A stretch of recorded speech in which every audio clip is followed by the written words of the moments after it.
तो कल मुस्लिम विधि पढ़ाए थे। आज देखते हैं क्या मुस्लिम विधि की विचारधाराएँ, स्कूल्स ऑफ मुस्लिम लॉ या मुस्लिम विधि की शाखाएँ होती है ना। जैसे कि सुन्नी विधि, सुन्नी मुस्लिम होते हैं, शिया होते हैं ना। उनका तो जानती हो कि मुस्लिम विधि की दो प्रमुख शाखाएँ शिया सुन्नी। तो उसके बारे में बात करेंगे, आज चर्चा करेंगे कि सुन्नी और शिया जब मोहम्मद साहब जब जीवित थे तब तक तो सुन्नी शिया जैसी कोई बात नहीं थी, क्योंकि जब मोहम्मद साहब जीवित थे तब पूरे इस्लामिक राष्ट्र, जितने भी इस्लामिक राष्ट्र थे और जितने भी इस्लाम धर्म के मानने वाले थे, सबसे प्रमुख और सर्वेसर्वा केवल और केवल मोहम्मद साहब ही थे, है ना। जितने भी लोग मुस्लिम धर्म उस समय मानते थे, या इस मुस्लिम धर्म करें, इस्लाम धर्म, सभी व्यक्ति क्या थे, उन्हीं को मानते थे, मोहम्मद साहब को। इसलिए उनके बीच में आपस में न ही किसी प्रकार का कोई भेदभाव था, न ही कोई टकराव थे किसी भी बात को लेकर के। ये सब चीज़ें कब उत्पन्न हुई? जब मोहम्मद साहब की मृत्यु हो गई। मोहम्मद साहब की मृत्यु कब हुई थी? 632 ईस्वी में। चलो ये तो याद है कि मोहम्मद साहब की मृत्यु 632 ईस्वी में है। और उनका जन्म कब हुआ था? हाँ, 571 ईस्वी में। 571 ईस्वी में मोहम्मद साहब का जन्म हुआ था और उनकी मृत्यु कब हुई थी? 632 ईस्वी में हुई थी, है ना। और साथ ही साथ 632 ईस्वी में हुई थी। और कल एक भी चीज़ और ये भी बताया था कि 622 ईस्वी में उन्होंने धार्मिक यात्रा की थी, जहाँ से कि हिजरत सनवत, मुस्लिमों का जो सनवत है या वो जो सन है वो शुरू हुआ था, हाँ, है ना। 622 ईस्वी में धार्मिक यात्रा कहाँ से? मक्का से मदीना के लिए किए थे। और करने का कारण क्या था कि उनको जो देवी संदेश प्राप्त होते थे उनको वो मक्का के लोगों को बताते थे, तो मक्का के लोग उन पर विश्वास नहीं करते थे और अलबत्ता उनका विद्रोह करते थे। उनका विद्रोह मक्का में इतना ज़्यादा बढ़ गया कि उन्होंने फिर मक्का से मदीना जाने का निर्णय किया। और जब मदीना तक गए, मक्का से मदीना जब गए, तो वही धार्मिक यात्रा है और वहीं से हिजरी सनवत शुरू होता है। ये 622 ईस्वी में उन्होंने ये यात्रा की थी। तो जब तक मोहम्मद साहब जिंदा थे तब तक इस्लामिक राष्ट्रमंडल के वही एकमात्र सर्वेसर्वा भी थे, है ना। वे कानून से संबंधित जितने भी विषय थे सबका सर्वोच्च अधिकारी भी वही थे। फिर उस समय इस्लाम धर्म को जितने भी इस्लामिक राष्ट्र थे या इस्लामिक राष्ट्रमंडल थे, वहाँ के जितने लोग थे सब मोहम्मद साहब को ही मानते थे। मानने को तो शिया सुन्नी में भी मानते, लेकिन लोगों के बीच में टकराव नहीं था या भेदभाव नहीं था। जो मोहम्मद साहब ने कह दिया वही लोग मानते थे। ये टकराव या भेदभाव की स्थिति तो उत्पन्न तब हुई जब मोहम्मद साहब की मृत्यु हुई। उनकी मृत्यु 632 ईस्वी में हो गई। तो मृत्यु के बाद तब विवाद उत्पन्न हुआ कि मोहम्मद साहब ने इतना बड़ा जो राष्ट्र, इस्लामिक राष्ट्रमंडल छोड़कर गए हैं, उनके सर्वसर्वा जो मोहम्मद साहब थे उनकी भी देहांत हो गया। अब ये इस्लामिक राष्ट्रमंडल और इस्लामिक विधि या इस्लामिक विषय से संबंधित विधियों का सर्वेसर्वा कौन बनेगा, यानी कि उनका उत्तराधिकारी कौन बनेगा, इस उत्तराधिकारी को लेकर के ही विवाद उत्पन्न हो गया लोगों के बीच में। और इसमें प्रमुख रूप से विवाद दो लोगों के बीच में हुआ। एक तो उनकी पत्नी, जो चौथी पत्नी थी उनकी, सबसे छोटी पत्नी, क्या नाम था? आयशा बेगम, है ना। और एक उनकी पुत्री उनकी 4 संतानें थी मोहम्मद साहब की, जिसमें से भी 3 की डेथ हो गई थी पहले ही। बस केवल एक ही पुत्री उनकी जीवित बची थी, जो जिसका नाम क्या था? फातिमा था। तो यही उनकी पत्नी आयशा बेगम और पुत्री फातिमा, इन दोनों लोगों ने अपना अपना गुट बना लिया। आयशा बेगम ने अपना और फातिमा ने अपना। गुट इसलिए बन गया क्योंकि आयशा बेगम का कहना ये था, जो उनकी जो छोटी पत्नी थी, चौथी पत्नी मोहम्मद साहब की, उनका कहना ये था कि चूँकि मोहम्मद साहब की मृत्यु हो गई और उनका जो उत्तराधिकारी चुना जाएगा वह चुनाव के माध्यम से चुना जाएगा। उसका क्या होगा? चुनाव होगा। इस्लामिक राष्ट्रमंडल के लोग उस चुनाव में हिस्सा लेंगे और जिस व्यक्ति को वो चुनेंगे वही व्यक्ति मोहम्मद साहब का स्थान लेगा, वही इस्लामिक राष्ट्रमंडल का प्रमुख बनेगा। इसमें अधिकांश मुस्लिम इसी पक्ष में थे। जो अधिकांश मुस्लिम थे वह चुनाव कराने के पक्ष में ही थे, लेकिन कुछ छोटे समूह थे मुस्लिमों के जो कि चुनाव के पक्ष में नहीं थे।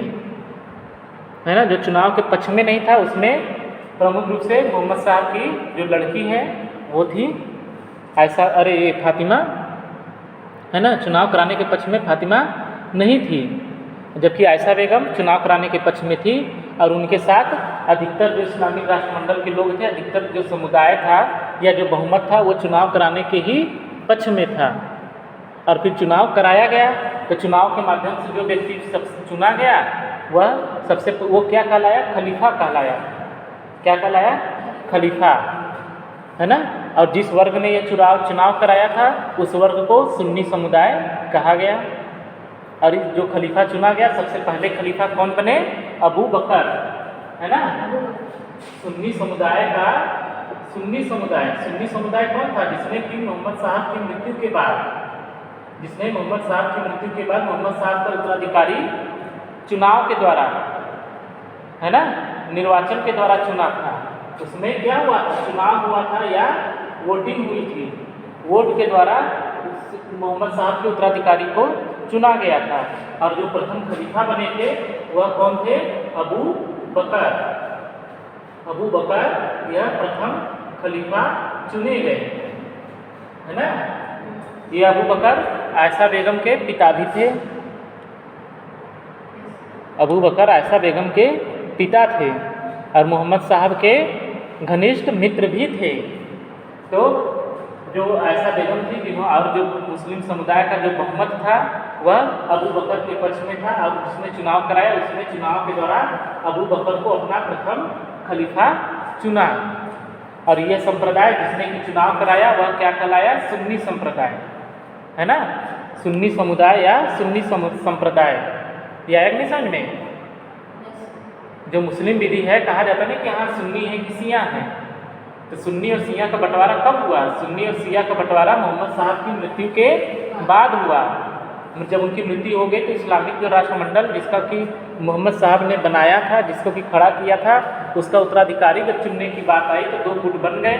एक गुट हुआ जो जिसमें कि बहुमत था चुनाव कराने के पक्ष में, एक गुट बन गया जो कि चुनाव कराने के पक्ष में नहीं था।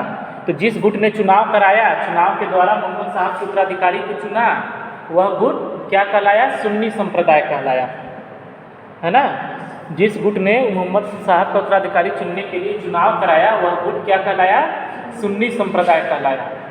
और उसने उस सुन्नी संप्रदाय ने क्या किया कि चुनाव के दौरान अबू बकर को मोहम्मद साहब का उत्तराधिकारी चुना। और जो उत्तराधिकारी चुनकर आया तो इस जो सुन्नी समुदाय था, इन्होंने उसको क्या बताया, खलीफा, है ना, जो सर्वे सर्वा बने या जो इस्लामिक राष्ट्रमंडल के प्रमुख बने चुनाव के द्वारा, उसको सुन्नियों ने क्या बोला, खलीफा बोला। इस प्रकार से जो अबू बकर थे वह सुन्नी संप्रदाय के या सुन्नी समुदाय के प्रथम खलीफा बने। लेकिन जो दूसरी तरफ जो दूसरा गुट था जिसका प्रतिनिधित्व कौन कर रहा था, मोहम्मद साहब की लड़की कर रही थी, फातिमा, है ना। जो फातिमा थी वह चुनाव कराने के पक्ष में नहीं थी।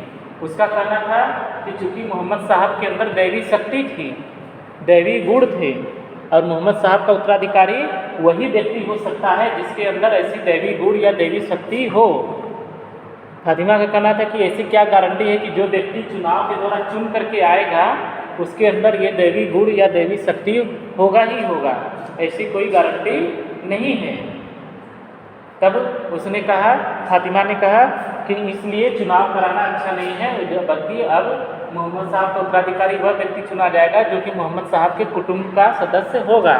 क्योंकि यह गुण कैसे होते हैं, परंपरागत होते हैं, वंशानुक्रम होते हैं, है ना। ये जो दैवी गुण है या जो दैवी शक्ति है वह क्या है, एक उनसे फिर दूसरे उनके वंश के लोगों में ऑटोमेटिक चली जाती है ना। ये वंशानुक्रम है या वंशागत होती है। ये ऐसे गुण हैं जो कि वंशागत एक संतान से दूसरी संतान में या उनके कुटुंब के सदस्यों में ट्रांसफ़र हो जाती है। इसलिए चुनाव कराना अच्छा नहीं है, क्योंकि चुनाव के माध्यम से जरूरी नहीं कि ऐसा व्यक्ति चुना ही जाए कि जैसा कि मोहम्मद साहब को जो दैवी गुण या दैवी शक्तियाँ प्राप्त थी वैसी शक्ति उसको भी प्राप्त हो, ऐसा संभावना नहीं है। लेकिन जो उत्तराधिकारी होंगे वह उत्तराधिकारी कहाँ से चुने जाएंगे, मोहम्मद साहब के परिवार से, उनके वंश से। तो उसमें ये संभावना है कि उसमें वो दैवी गुण होंगे, इसलिए जो चुनाव न करा करके क्या कराया जाएगा, उनके मोहम्मद साहब के वंश से ही किसी को प्रमुख बनाया जाएगा। फातिमा का कहना ये था, और फातिमा ने फिर क्या किया, अली को, अली ये कौन थे, फातिमा के पति थे, है ना। तो जो फातिमा, जो कि फातिमा के साथ के जो गुट थे, उन्होंने क्या किया, उन्होंने अली को अपना प्रमुख माना, और ये जो मोहम्मद साहब के उत्तराधिकारी उनके वंश के माध्यम से या वंश परंपरागत के माध्यम से चुना, वह जो संप्रदाय कहलाया वह शिया संप्रदाय कहलाया। कौन सा संप्रदाय कहलाया, शिया संप्रदाय कहलाया। और इस शिया संप्रदाय ने अपने प्रमुख को इमाम बोला। क्या बोला, शिया संप्रदाय का जो प्रमुख होता है वह क्या कहलाता है, इमाम कहलाता है ना। तो अब ये जो विभाजन हुआ सुन्नी समुदाय या सुन्नी संप्रदाय और शिया संप्रदाय, यह केवल और केवल बस इसी बात पर हो गया कि मोहम्मद साहब की मृत्यु हो गई तो फिर उसका उत्तराधिकारी कौन बनेगा, बस इसी बात को लेकर के जो मुस्लिम या इस्लाम धर्म के मानने वाले लोग थे वह दो गुटों में बट गए। पहला गुट बना सुन्नी संप्रदाय और दूसरा गुट बना शिया संप्रदाय। ये सुन्नी और शिया बनने का केवल और केवल मूल वजह यही थी कि मोहम्मद साहब का उत्तराधिकारी किस प्रकार से चुना जाए। तो सुन्नी संप्रदाय ने क्या किया, मोहम्मद साहब के उत्तराधिकारी को चुनाव के माध्यम से चुना और अबू बकर को पहला अपना उत्तराधिकारी घोषित किया, या अबू बकर को मोहम्मद साहब का पहला उत्तराधिकारी चुना और इनको खलीफा के नाम से पुकारा गया। तो सुन्नी संप्रदाय के प्रथम खलीफा अबू बकर बने। फिर इसके बाद जो पक्ष था, दूसरा पक्ष था जिसमें कि कम लोग थे, है ना, जिसका प्रतिनिधित्व फातिमा कर रही थी। उन्होंने क्या किया कि उनके मोहम्मद साहब के परिवार के सदस्य से ही प्रमुख को चुना या मोहम्मद साहब के उत्तराधिकारी को चुना। यह जो समुदाय था जो जिसका की प्रतिनिधित्व फातिमा कर रही थी वह कौन सा समुदाय कहलाया, शिया समुदाय। शिया समुदाय ने अपने उत्तराधिकारी या मोहम्मद साहब के उत्तराधिकारी को किस माध्यम से चुना, मोहम्मद साहब के वंश के अनुसार ही चुना, उनके परिवार के सदस्यों में से ही एक को चुना अपना प्रमुख। और उसमें किसको चुना, अली को, जो कि मोहम्मद साहब के दामाद थे, यानी कि दामाद थे तो इन्हीं के परिवार के हुए। तो अली क्या हुए, अली इस शिया समुदाय के प्रथम इमाम बने। शिया के जो प्रमुख होते हैं या जो धार्मिक प्रमुख होते हैं उनको इमाम बोला जाता है, और जो सुन्नियों के होते हैं प्रमुख उनको खलीफा बोला जाता है। तो खलीफा का पद 1924 ईस्वी में अब समाप्त कर दिया गया है। लेकिन मुस्लिम ये जो शिया संप्रदाय है, शिया संप्रदाय में अभी भी इमाम होते हैं। इमाम का पद शिया संप्रदाय में अभी समाप्त नहीं हुआ है। शिया संप्रदाय के लोगों का कहना है कि अभी भी उनके 12वें इमाम जीवित हैं, इस दुनिया में हैं, भले ही वह प्रत्यक्ष रूप से दिखते नहीं हैं, लेकिन इमाम पद अभी भी समाप्त नहीं हुआ है। लेकिन खलीफा पद 1924 में समाप्त कर दिया गया। तब इस प्रकार से मोहम्मद साहब के उत्तराधिकारी को चुनने के लिए जो विवाद उत्पन्न हो गया, उसी विवाद में जो मुस्लिम साम्राज्य था या जो मुस्लिम लोग थे वो दो गुटों में बढ़ गए, एक सुन्नी संप्रदाय और एक शिया संप्रदाय, है ना। फिर बाद में क्या हुआ कि सुन्नी संप्रदाय और शिया संप्रदाय की विधियों में भी काफ़ी अंतर आ गया। सुन्नी विधि अलग हो गई और शिया विधि अलग हो गई। कुछ बातों में दोनों में काफ़ी डिफरेंस हैं, विरोधाभास हैं। फिर बाद में हुआ क्या, क्योंकि सुन्नी विधि के जो प्रमुख बनते गए या खलीफा बनते गए, उन्होंने उसको ही मुस्लिम इस्लाम धर्म की या कुरान में जो भी चीज़ें लिखी गई हैं या सुन्ना में जो भी चीज़ें लिखी गई हैं उसका अपने अनुसार व्याख्या किया, है ना, उसको अपने अनुसार व्याख्या किया। और शिया संप्रदाय ने भी उसको अपने अनुसार व्याख्या किया। और ऐसे क्या हुआ, दोनों में विरोधाभास हो गए। और इन दोनों शिया संप्रदाय और सुन्नी संप्रदाय दोनों के नियमों में भी और विधियों में भी काफ़ी अंतर अब पाया जाता है। लेकिन एक चीज़ है कि ये दोनों लोग क्या हैं, इनका जो मूल सिद्धांत है इस्लाम का कि अल्लाह केवल एक और केवल एक है और मोहम्मद साहब उसके संदेशवाहक हैं, इन दो सिद्धांतों पर ये दोनों संप्रदाय क्या है, पूर्ण विश्वास रखते हैं, है ना। इस्लाम धर्म का यही दो सिद्धांत ही है कि अल्लाह केवल एक और केवल एक है और मोहम्मद साहब उसके संदेशवाहक हैं। ये दो सिद्धांत है। इन दो सिद्धांतों को जो व्यक्ति माना जाता है या मानता है वह मुस्लिम कहलाता है, चाहे वो शिया हो चाहे सुन्नी हो। वो दोनों लोग क्या करते हैं, इस सिद्धांत को मानते हैं और वो मुस्लिम हैं। बस उनका अपनी अपनी विधियाँ, इसके अलावा जो और अपनी इनकी अलग अलग जो विधियाँ हैं वो अलग अलग हो गई। अब ये दो संप्रदाय बन गए, सुन्नी और शिया। फिर बाद में क्या हुआ, सुन्नियों में भी अलग अलग संप्रदाय बन गए और शिया में भी अलग अलग, फिर बाद में फिर विभाजन हुआ। सुन्नी का भी 4 भाग बन गया और शिया के 3। सुन्नी भी बाद में क्या हुए, सुन्नी भी बाद में 4 संप्रदाय, 4 अलग अलग संप्रदायों में बट गया। जो सुन्नी समुदाय है या संप्रदाय है वह कब बाद में आकर के वह भी 4 भागों में बढ़ गया, 4 स्कूलों में और बढ़ गया, सब स्कूल में, है ना। 4 उप संप्रदायों में सुन्नी विधि बढ़ गई। इसी तरह जो शिया विधि है या जो शिया संप्रदाय है वह भी कालांतर में क्या हुआ, 3 उप संप्रदायों में बढ़ गया।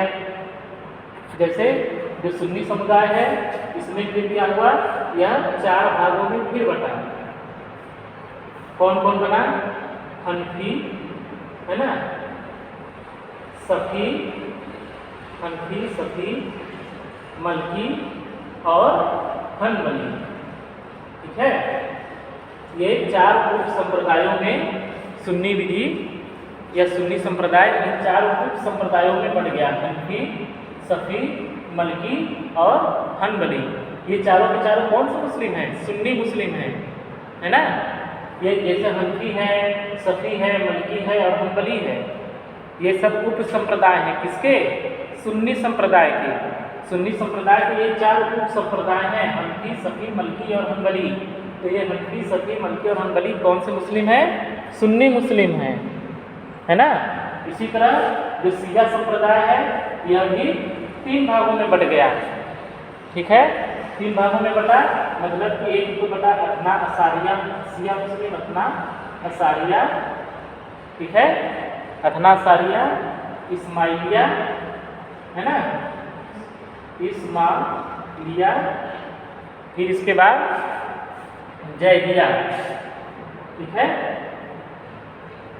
जैदिया। तो ये अथना असारिया मुस्लिम, इस्माइलिया मुस्लिम और जैदिया मुस्लिम, ये कौन से मुस्लिम हैं, शिया हैं, ठीक है। ये याद रखना चाहिए कि सुन्नी समुदाय और शिया संप्रदाय ये दोनों का विभाजन कैसे हुआ। जब तक मोहम्मद साहब जीवित थे तब तक तो सुन्नी शिया जैसी कोई बात नहीं थी। मोहम्मद साहब की मृत्यु हो गई, फिर बाद में विवाद हुआ कि उनका उत्तराधिकारी कैसे चुना जाएगा। एक पक्ष ने कहा कि चुनाव के माध्यम से चुना जाएगा, एक ने कहा कि नहीं उत्तराधिकार के माध्यम से चुना जाएगा। जिसने चुनाव कराया वह सुन्नी संप्रदाय कहलाया, जिसने उत्तराधिकार के माध्यम से मोहम्मद साहब का उत्तराधिकारी चुना, उनके वंश परंपरा के अनुसार चुना, वह शिया समुदाय कहलाया। फिर कालांतर में क्या हुआ कि सुन्नी समुदाय भी 4 उप संप्रदायों में बट गया। सुन्नी संप्रदाय के जो 4 उप समुदाय हैं वह हनफी है, सफ़ी है, मलकी है और हनबली है। और जो शिया संप्रदाय है उसका कौन कौन सा है, एक है अथना असारिया, इस्माइलिया और जैदिया, है ना। ये 3 उप संप्रदायों में शिया संप्रदाय भी 3 उप संप्रदायों में बढ़ गया, अथना असारिया, इस्माइलिया और जैदिया।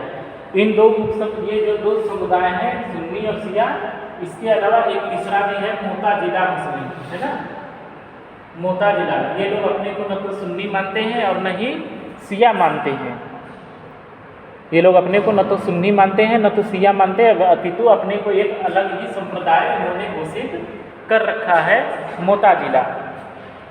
इनका ये जो है 9वीं शताब्दी में आए, है ना, 9वीं शताब्दी में, ठीक है। मोताजिला संप्रदाय 9वीं शताब्दी में विकसित हुई, उसके पहले मोताजिला नहीं था। तब इस प्रकार से जो मुस्लिम विधि की विचारधाराएं हैं उसमें 3 शाखाएं हैं या 3 स्कूल्स हैं, सुन्नी, शिया और मोताजिला। सुन्नी में भी अब 4 हैं, हनफी, मलकी, सफ़ी और हनबली। और जो शिया विधि है, शिया संप्रदाय है, इसमें इस्माइलिया, जैदिया और अथना असारिया। तो अथना असारिया, इस्माइलिया, जैदिया ये कौन से मुस्लिम हैं, शिया हैं, हो गया। और एक ये है मोताजिला, ये एक अलग स्कूल है मुस्लिम धर्म या इस्लाम धर्म का, है ना, वो 9वीं शताब्दी में विकसित हुई थी, ठीक है। तो ये इतने रूप संप्रदाय हैं, इसको हम थोड़ा सा स्पष्ट रूप से इसका वो फिगर बना देते हैं, तो इसको इसी हिसाब से नोट कर लेंगे सब लोग, है ना। इसको हम बना देते हैं, मुस्लिम विधि की विचारधाराएं या शाखाएं, स्कूल्स ऑफ मुस्लिम लॉ, इस्लाम। ठीक है, फिर देखो ये बना क्या क्या, सुन्नी है ना, ये शिया है ना, और ये है मोताजिला। ठीक है, फिर इसके बाद अब ये जो सुन्नी शाखा है यह 4 उप शाखाओं में विभाजित हो गई। ठीक है, 1 2 3 और ये 4 है ना। अब ये 4 शाखाएं कौन कौन थी? पहले तो हनफी है ना, सफ़ी, मलकी और ये है हनबली है ना। तो ये हनफी, सफ़ी, मलकी और हनबली ये सारे के सारे सुन्नी संप्रदाय के उप संप्रदाय हैं है ना। ये सुन्नी संप्रदाय है और इसका ये चारों क्या है? उप संप्रदाय है ना। उप संप्रदाय ये चारों हैं। ठीक है, तो और ये भी ध्यान रखना कि भारत में जो मुस्लिम पाए जाते हैं वो सबसे ज़्यादा कौन से हैं? सुन्नी संप्रदाय के। और सुन्नी संप्रदाय की कौन सी शाखा के? हनफी के है ना। सुन्नी संप्रदाय के हनफी शाखा के मुस्लिम भारत में सबसे ज़्यादा पाए जाते हैं। ठीक है, ये हमेशा ध्यान रखना कि भारत में जो भी मुस्लिम हैं वो अधिकतर कौन से हैं? सुन्नी। शिया भी हैं, शिया भी पाए जाते हैं लेकिन संख्या में कम है। सबसे ज़्यादा संख्या किसकी है? सुन्नी संप्रदाय के मानने वाले मुस्लिमों की। और उसमें भी सबसे ज़्यादा मुस्लिम जो सुन्नी संप्रदाय है उसकी भी कौन सी उप शाखा की? हनफी शाखा की। हनफी शाखा के मुस्लिम भारत में सबसे ज़्यादा पाए जाते हैं। फिर इसके बाद आता है शिया है ना, शिया संप्रदाय। ये जो शिया संप्रदाय है, शिया संप्रदाय भी बाद में 3 शाखाओं या उप शाखाओं में बढ़ गया। उप संप्रदाय है ना, उप संप्रदाय। ठीक है, या शाखाएं या उप शाखाएं, इसको उप संप्रदाय की बजाय शाखा लिखो तो ज़्यादा अच्छा है ना। सुन्नी शाखा, शिया शाखा, ये उप शाखाएं। ठीक है, उप शाखाएं, इसको उप संप्रदाय की जगह उप शाखाएं हो गया। इसमें भी अब 3 बन गए। एक तो बना कौन सा? एक शिया में अथना असारिया है ना, अथना असारिया, फिर अथना असारिया, फिर इस्माइलिया है ना। इसके बाद तीसरा बना जैलिया। ठीक है, अथनासारिया, इस्माइलिया और जैलिया ये है शिया शाखा की 3 शाखाएं, उप शाखाएं। अब इसमें भी क्या हुआ? अथनासारिया भी 2 उप संप्रदायों में फिर से विभाजित हो गया है ना। अथनासारिया 2 उप संप्रदायों में फिर हो गया। कौन कौन सा? एक हुआ अकबरी संप्रदाय या शाखा, और अकबरी और उसूली है ना। अकबरी और उसूली शाखा। और ये इस्माइलिया भी क्या हुआ? इस्माइलिया भी 2 भागों में विभाजित हो गया, खोजा और बोहरा। खोजा और बोहरा। ठीक है ना।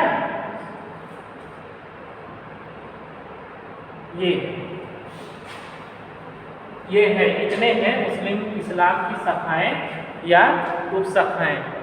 ठीक है, अथनासारिया, इस्माइलिया और जैलिया ये जो मुस्लिम है, कौन से मुस्लिम है? शिया मुस्लिम है। अब अथनासारिया भी 2 में बटा, अकबरी और उसूली में। अकबरी मुस्लिम और उसूली मुस्लिम, तो ये कौन से मुस्लिम है? शिया। इसी तरह इस्माइलिया में भी 2 बढ़ गए, खोजा और बोहरा, खोजा मुस्लिम और बोहरा मुस्लिम। तो ये भी कौन से मुस्लिम है? शिया है ना। और जैदिया, जो जैदिया है वो भी शिया मुस्लिम माने जाते हैं, है ना।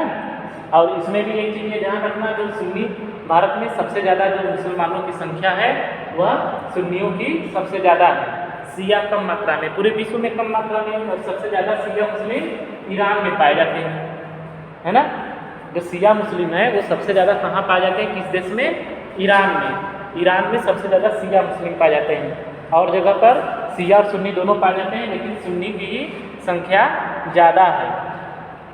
और भारत में सुन्नी मुस्लिम जब सबसे ज़्यादा है, शिया भी है लेकिन कम मात्रा में, सुन्नी सबसे ज़्यादा है, सुन्नी में भी हनफी सबसे ज़्यादा पाए जाते हैं। ठीक है। अब इसमें भी थोड़ा सा ये देख लो कि हनफी विधि की स्थापना किसने की थी? अबू हनीफा ने, है ना। अबू हनीफा ने इसकी स्थापना की थी। और मलकी की स्थापना किसने की थी?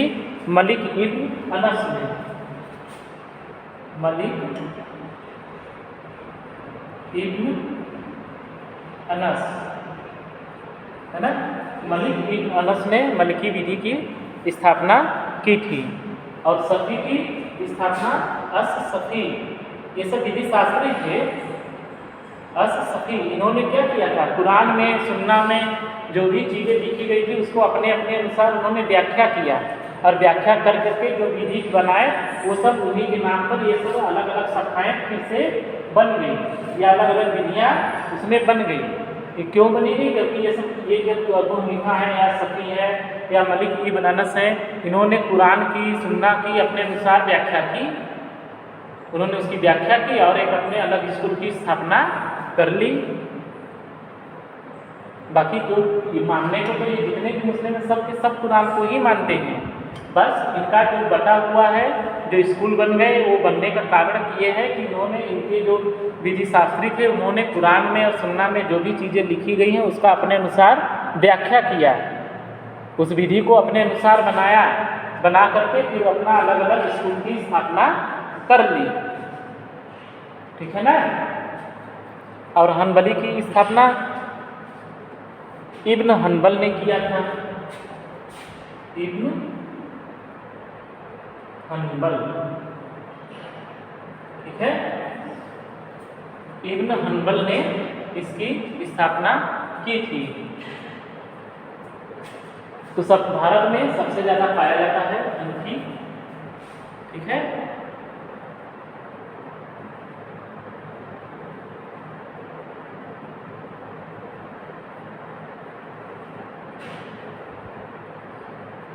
ना। फिर इसके बाद है सफ़ी, ठीक। सफ़ी कहाँ पाए जाते हैं? काहिरा और बगदाद में। काहिरा और कहाँ पर? बगदाद में इनकी संख्या ज़्यादा है। और थोड़े बहुत जनसंख्या इनकी कहाँ पर है? भारत के पश्चिमी तट। कहाँ पर? भारत के पश्चिमी तट पर थोड़ी बहुत संख्या में है ना। सबसे ज़्यादा ये जो सफ़ी है इसकी स्थापना अस-सफ़ी ने किया था। सफ़ी स्कूल की स्थापना अस-सफ़ी ने किया। और ये पाए कहाँ जाते हैं सबसे ज़्यादा? काहिरा और बगदाद में, ठीक है। काहिरा और बगदाद में पाए जाते हैं। और थोड़े बहुत ये कम संख्या में भारत के पश्चिमी तट पर। भारत का पश्चिमी तट कौन सा है बताओ? भारत का पश्चिमी तट कौन सा है? भारत का पश्चिमी तट पे पाए जाते हैं, मतलब कि कहाँ पर? पश्चिमी तट पर कौन से राज्य हैं? भारत का नक्शा याद है कि नहीं? भारत का नक्शा याद करो और उसमें देखो कि पश्चिमी तट कहाँ रहता है। हाँ, तो अरब सागर से लगा हुआ कौन सा है राज्य? सऊदी अरब। भारत का बताओ, भारत का पश्चिमी तट पे कौन से राज्य हैं? राज्य, स्टेट, भारत के अंदर का राज्य बताओ। चीन तो देश है ना भारत के अंदर। जैसे कि हमने कहा क्या कि ये जो सफ़ी है वो भारत के पश्चिमी तट पर पाए जाते हैं। तो भारत के पश्चिमी तट पर क्या समुद्र में थोड़ा रहेंगे? जमीन पर रहेंगे ना, तो वो जो पश्चिमी तट है वो किस राज्य में पड़ेगा? भारत का पश्चिमी तट गुजरात और महाराष्ट्र। गुजरात महाराष्ट्र का नाम सुनिए कि नहीं? तो गुजरात और महाराष्ट्र कहाँ है? भारत के पश्चिमी तट पर स्थित है ना। तब भारत के पश्चिमी तट पर कौन है? गुजरात और महाराष्ट्र है ना। महाराष्ट्र और गुजरात भारत के पश्चिमी तट पर पड़ते हैं। तो वहाँ पर थोड़े बहुत मुस्लिम सफ़ी शाखा के पाए जाते हैं। जो मलकी हैं इसकी स्थापना मलिक इब्न अनस ने की थी और ये भारत में नहीं पाए जाते हैं, बिल्कुल भी नहीं, है ना।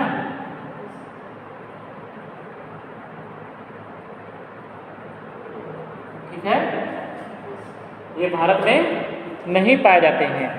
और ये जो हम्बली है, ये हम्बली केवल कहाँ पाए जाते हैं? अरब देशों में। अरब देशों मतलब सऊदी अरब हो गया, कुवैत हो गया, संयुक्त अरब अमीरात हो गया, है ना। ये हम्बली जो मुस्लिम है, सुन्नी शाखा का जो हम्बली मुस्लिम है, ये केवल अरब में पाए जाते हैं। ये हम्बली की स्थापना इब्न हम्बल ने की थी। ये सब सारे के सारे दीनी शास्त्री ही हैं। अबू हनीफा, अस्सफ़ी, मलिक इब्न अनस, इब्न हम्बल, इन्होंने केवल कुरान और सुन्ना की अपने अनुसार व्याख्या की। व्याख्या करके अलग अलग स्कूल की स्थापना कर दी।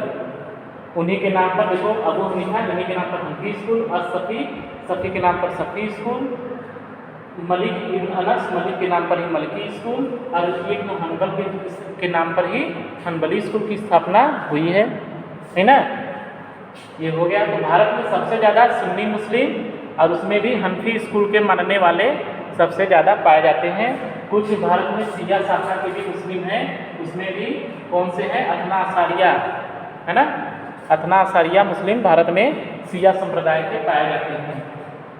तो ये अथना असारिया भी दो में हो गया, बनी सली, इस्माइलिया, खोजा बोरा, और ये दैदिया, और एक ये है मोताजिला।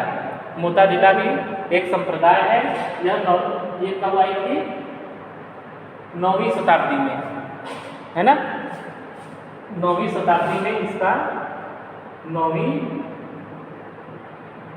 शताब्दी में ये आए, है ना। कब आए? 9वीं शताब्दी में आए। ठीक है। इन्होंने मुस्लिम विधि में प्रचलित जो भी परंपराएं थी, प्रथाएं थी, उसको मानने से इनकार कर दिया।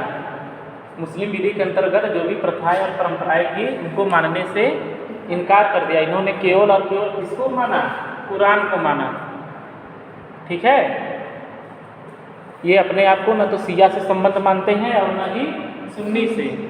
ये कहते हैं कि ना हम तो शिया मुस्लिम हैं और न ही सुन्नी मुस्लिम है। हमारा अपना एक अलग से ही संप्रदाय है या एक अलग ही शाखा है, जिसका नाम मोताजिला है ना, मोताजिला मुस्लिम। और इन्होंने क्या किया? जो भी मुस्लिम विधि में प्रथाएं थी, परंपराएं थी, उनको नहीं माना, उसको पूरी तरह से इनकार कर दिया। इन्होंने किसको माना? केवल और केवल कुरान को माना।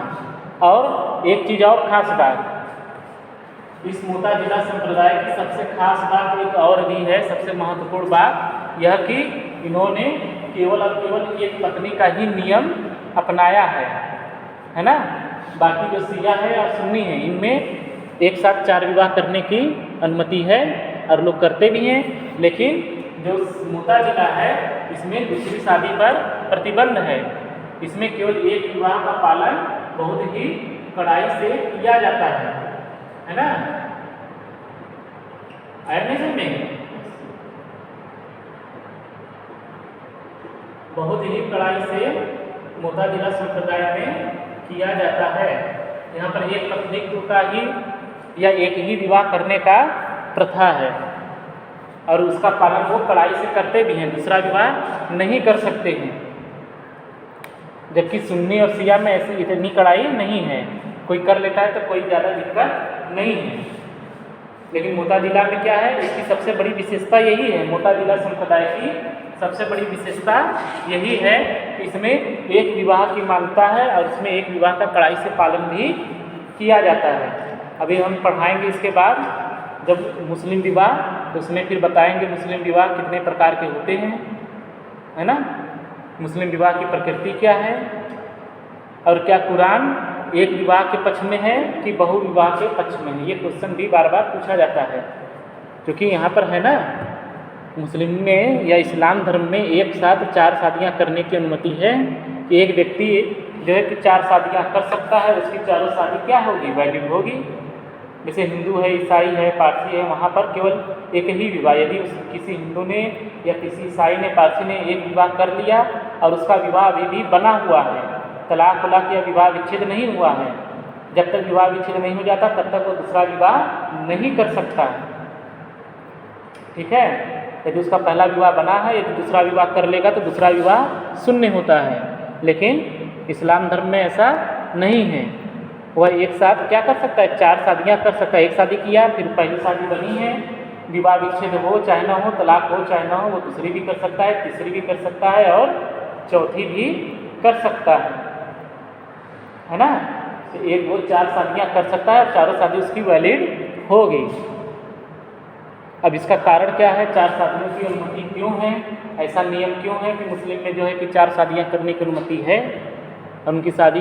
और एक क्वेश्चन ये भी पूछा जाता है कि जो कुरान है क्या वह एक शादी के पक्ष में है कि बहुविवाह के पक्ष में है ना, कि एक विवाह के पक्ष में कि बहुविवाह के पक्ष में है, यह भी क्वेश्चन पूछा जाता है। तो 4 शादियों की अनुमति क्यों है, इसका सबसे बड़ा कारण क्या है मालूम है कि इस्लाम धर्म में एक साथ एक मुस्लिम पुरुष को 4 शादियाँ करने की अनुमति क्यों मिली हुई है, वो 4 शादियाँ क्यों करते हैं, इसके 2 कारण हैं। सबसे पहला कारण जो सर्व प्रमुख कारण है, सबसे प्रमुख कारण है, सबसे बड़ा कारण कि चूँकि जो मोहम्मद साहब थे, जब इन्होंने अपने संदेशों को, जो दैवी संदेश उनको मिले, लोगों को पहुंचाना शुरू किया, तो कुछ लोगों ने तो माना, सभी लोगों ने थोड़ा माना। तो बहुत सारे लोग ऐसे थे जो उनका काफ़ी विद्रोह भी करते थे। तो मोहम्मद साहब को और साथ ही उनकी जो पीढ़ी भी थी, जो उनके वंशज थे, उनको भी इस्लाम धर्म की रक्षा करने के लिए क्या करना पड़ा, अपने विद्रोहियों से युद्ध करना पड़ता था, है ना, युद्ध करना पड़ता था। उस युद्ध में महिलाएं तो भाग लेती नहीं थी, पुरुष ही जाते थे। तो सारे पुरुष क्या होते थे, बहुत सारे पुरुष उसमें मारे भी जाते थे लड़ाई लड़ने में। जैसे कि मोहम्मद साहब के मरने के बाद अबू बकर के बाद ये अली बने। अली पहले इमाम भी थे, खलीफा भी थे, अली की भी हत्या की गई। उमर बने, उनकी भी हत्या की गई विद्रोहियों के द्वारा। उस्मान बने, उस्मान की भी हत्या की गई, अली की भी हत्या की गई। फिर अली के बाद हसन और हुसैन बने इमाम, शिया संप्रदाय के। हसन और हुसैन अली के लड़के थे, मोहम्मद साहब के नाती, उनकी भी निर्दयतापूर्वक हत्या की गई। हसन को तो उनकी वाइफ ने ही जहर देकर मार दिया, कल बताए थे, है ना। और हुसैन को जो याजिद था उसने मारा, निर्दयता। लेकिन इन्होंने अपना प्राण त्यागा किस लिए, इस्लाम धर्म की रक्षा के लिए, इस्लाम धर्म की सुरक्षा के लिए। ये क्या करते थे, जिहाद नाम सुनिए ना, जिहाद क्या है, यही धर्म की लड़ाई है, धर्म की रक्षा करने के लिए लड़ना यही है। तो उसी में ये क्या हुए, अली, हसन, हुसैन, उमर, है ना, ये लोग शहीद हुए हैं। इसीलिए ये ताजिया जब उठता है ना, या अली या हुसैन करते हैं लोग, इसीलिए करते हैं। तो उसमें हुआ क्या कि जो इस्लाम धर्म को नहीं मानते थे, जो इनका विद्रोह करते थे, काफ़ी ज़्यादा विद्रोह करते थे, तो उनसे युद्ध भी करना पड़ता था। तो मोहम्मद साहब इस बात को जानते थे, इसीलिए उन्होंने इस्लाम धर्म की स्थापना तो की ही की, साथ ही साथ एक मुस्लिम संप्रदाय को एक सैनिक के रूप में भी विकसित किया कि ताकि यदि कोई विद्रोह करता है तो, या कोई आक्रमण करता है, लड़ाई करता है, तो उससे ये मुस्लिम संप्रदाय क्या करे, लड़ाई तो लड़ सके, है ना। इसलिए उन्होंने क्या किया, मुस्लिम साम्राज्य को स्थापित भी किया और उनको सैन्य शक्ति से भी युक्त किया कि ज़रूरत पड़ने पर वो धर्म की रक्षा के लिए लड़ाई भी कर सकें। और उसी लड़ाई में हसन हुसैन भी मारे गए, हुसैन भी मारे गए। तो क्या होता था कि ये जब लड़ाइयाँ होती थी उसमें तो केवल पुरुष ही न जाते थे भाग लेने। जब पुरुष जाते थे भाग लेने तो सारे अधिकतर पुरुष जो है कि जाते थे तो वहाँ मारे भी जाते थे। जब मारे जाते थे तो जब वो मर गए तो फिर उनकी घर की महिलाएं तो जाती नहीं थी, तो घर की महिलाएं तो बची रह गई, पुरुष कम हो गए। किस लिए, क्योंकि वो शहीद हो जाते थे इस्लाम धर्म की रक्षा करने के लिए, वो जाते थे लड़ने के लिए। फिर वहाँ पर मैदान में क्या होते थे, शहीद हो जाते थे, अपने आप को कुर्बान कर देते थे। जब कुर्बान कर दिए तब तो पुरुष तो रहे नहीं, पुरुष बचे भी तो बहुत ही कम संख्या में बचे, महिलाओं की संख्या बहुत ज़्यादा थी। तब मोहम्मद साहब ने सोचा कि ये महिलाओं की स्थिति तो बड़ी दयनीय हो जाएगी, उनकी सुरक्षा भी प्रदान करना आवश्यक है। इसलिए मोहम्मद साहब ने कहा कि ठीक है, एक मुस्लिम पुरुष क्या कर सकता है, 4 शादियाँ, एक मुस्लिम पुरुष 4 महिलाओं से शादी कर सकता है। इसका प्रभाव क्या होगा, शादी होने से कम उस महिला को एक लीगल स्टेटस, एक विधिक स्थिति प्राप्त हो जाएगी ना। ये तो समाज में कहने के लिए हो जाएगा कि हाँ वह उस अमुक व्यक्ति की पत्नी है। पत्नी होने पर उसको कई सारे अधिकार भी तो मिलेंगे। उसकी जो विधिक स्थिति है, जो समाज में उसकी दैनिक स्थिति होती, उससे मोहम्मद साहब ने उनको क्या किया, महिलाओं को बचाया, ताकि वो महिलाएं की स्थिति दयनीय न हो, वो वेश्यावृत्ति के उसमें न जाएं। नहीं तो उनके पास विकल्प क्या बचता, वो अपना जीवन यापन कैसे करती। उसी से बचाने के लिए मोहम्मद साहब ने कहा कि ठीक है, एक मुस्लिम पुरुष 4 महिलाओं से शादी कर सकता है। तो उस समय की ऐसी परिस्थितियाँ हो गई थी कि महिलाओं को संरक्षण के लिए, उनको विधिक संरक्षण देने के लिए या उनकी सुरक्षा करने के लिए पुरुष बहुत ही कम संख्या में बचे थे। तो इसलिए मोहम्मद साहब ने कहा कि यदि एक मुस्लिम पुरुष 4 महिलाओं से शादी कर लेगा तो कम से कम ये कहने के लिए तो रहेगा ना कि हाँ वो महिला उस अमुक पुरुष की पत्नी है ना। पत्नी है तो उसको कुछ विधिक अधिकार भी तो मिल गए, उसको एक विधिक संरक्षण मिल गया, महिला को अपने जीवन यापन के लिए साधन मिल गया कि नहीं मिल गया। नहीं तो यदि केवल एक ही विवाह कर रहा था, एक ही कर सकते हैं, तो 3 लड़कियां बची। ऐसे तो केवल एक पुरुष किया शादी और बाकी लड़कियां क्या करती, बाकी महिलाएं क्या करती, उनके सामने तो जीवन यापन, अपना पेट पालना उसके लिए भी मुश्किल हो जाती। तो वो क्या करती, या तो फिर वेश्यावृत्ति में जाती, या उनके साथ वेश्यावृत्ति नहीं तो बहुत सारे ऐसे भी हैं जो विद्रोही थे, उनके साथ बहुत ही गलत व्यवहार करते, रेप करते, ये सब करते। इस सबसे बचाने के लिए मोहम्मद साहब ने 4 शादी की अनुमति दी। यही एक सबसे बड़ा कारण है। इसीलिए मुस्लिमों में क्या है, 4 शादियों की वही परंपरा फिर चली आ रही है ना। ये चीज़ अभी हम पढ़ाएंगे, जब विवाह पढ़ाएंगे तब उसमें भी बताएंगे कि कुरान एक विवाह के पक्ष में है कि बहुविवाह के पक्ष में है। कुरान में लिखा हुआ है कि एक मुस्लिम पुरुष जो है कि 1-1, 2-2, 3-3, 4-4 शादियाँ कर सकता है, लेकिन 4 पर ही उसको फिर क्या करना है, रुक जाना है, 4 पर बस। लेकिन फिर भी वो 4 शादियाँ कब कर सकता है कि उसको क्या करना है। उसमें भी कुरान में भी एक शर्त बताया कि एक मुस्लिम पुरुष 4 शादी ठीक है करता है, लेकिन वह तभी कर सकता है कि जबकि वह 4 महिलाओं के साथ, अपनी 4 पत्नियों के साथ एक समान व्यवहार करेगा, एक समान प्रेम और एक समान प्रेम करेगा, एक समान प्यार करेगा, व्यवहार करेगा, सबके साथ किसी भी प्रकार का भेदभाव नहीं करेगा। यदि उसके अंदर ऐसी क्षमता है तब वह 4 शादी कर सकता है, नहीं तो वह एक पर ही बस कर दे। बस कर दे मतलब रुक जाए, दूसरी न करे। तो ये शर्त लगाई गई कुरान में। तब इसका प्रभाव क्या हुआ, क्योंकि एक कोई भी पुरुष हो, चाहे मुस्लिम नहीं, एनीवन कोई भी पुरुष, तो यदि वो 4 महिलाओं से शादी किया तो क्या अपनी 4 पत्नियों के साथ वो समान व्यवहार कर सकता है? कभी नहीं कर सकता। एक समान प्यार करे, एक समान प्रेम करे, एक समान उसके साथ व्यवहार करे, ये संभव नहीं है। इसीलिए कहा जाता है कि कुरान क्या है, एक विवाह के पक्ष में है, बहुविवाह के पक्ष में नहीं है। हुआ ना, यही 4 शादी करने का कॉन्सेप्ट है। और साथ ही साथ मुस्लिम लोग क्या मानते हैं, मोहम्मद साहब की ये सुन्ना भी है। सुन्ना का मतलब कि मोहम्मद साहब ने जो भी आचरण और व्यवहार किया उसको मोहम्मद साहब की परंपरा या सुन्ना भी कहा जाता है। तो मोहम्मद साहब ने भी 4 शादियाँ की थी, लेकिन ये कारण उतना ज़्यादा महत्वपूर्ण नहीं है। मेन महत्वपूर्ण कारण उस समय की परिस्थिति थी, जबकि लड़ाई जो धर्म की रक्षा के लिए, इस्लाम धर्म की रक्षा के लिए मुस्लिम पुरुष जाते थे लड़ने, वहाँ पर वो उनकी डेथ हो जाती थी। तो जो महिलाएँ बची उनको बचाने के लिए फिर मोहम्मद साहब ने 4 शादियों की अनुमति दी। बस यही कारण है ना समझ में। तो बहुत सारे लोग हैं जो उसका मजाक भी उड़ाते हैं, ऐसा नहीं करना चाहिए, क्योंकि उस समय की क्या परिस्थितियाँ थी, उस परिस्थितियों को देख करके ना मोहम्मद साहब ने ऐसा किया। नहीं तो परिस्थितियाँ सही रहती तो वो खुद ही अनुमति नहीं देते, है ना। तो यही है। तो ये आ गया मुस्लिम विधि की विचारधाराएं या शाखाएं कैसे ये शाखाएं बटी, ये समझ में आ गया।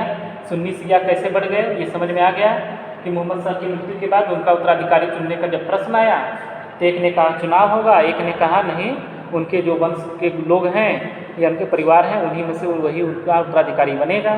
जिस पक्ष ने चुनाव कराया वह सुन्नी शाखा बन गई, जिसने उनके वंश के या उनके परिवार से ही अपने मोहम्मद साहब को उत्तराधिकारी को चुना वो शिया समुदाय कहलाया। बाद में ये सुन्नी संप्रदाय भी 4 शाखाओं में बट गई, क्योंकि यहाँ पर जो शाखाएँ हैं वो ये जो अबू हनीफा, शफी, मलिक इब्न अनस या इब्न हंबल, ये सब विधि शास्त्री हैं। इन्होंने कुरान के अपने अपने अनुसार व्याख्या की और उसी व्याख्या जैसे कि वैसे वैसे उन्होंने अपना अपना एक अलग स्कूल बना लिया, अलग अलग शाखाएँ बना ली। तो ये 4 शाखाएँ इधर बन गई, 3 शाखाएँ इसमें बनी, अथनासारिया इस्माइलिया रह गया, इसमें भी 2-2 शाखाएँ, अकबरी उसूरी खुजा बोरा इसमें भी बन गई, एक अलग से उधर मोताजिला भी आ गया था 9वीं शताब्दी में।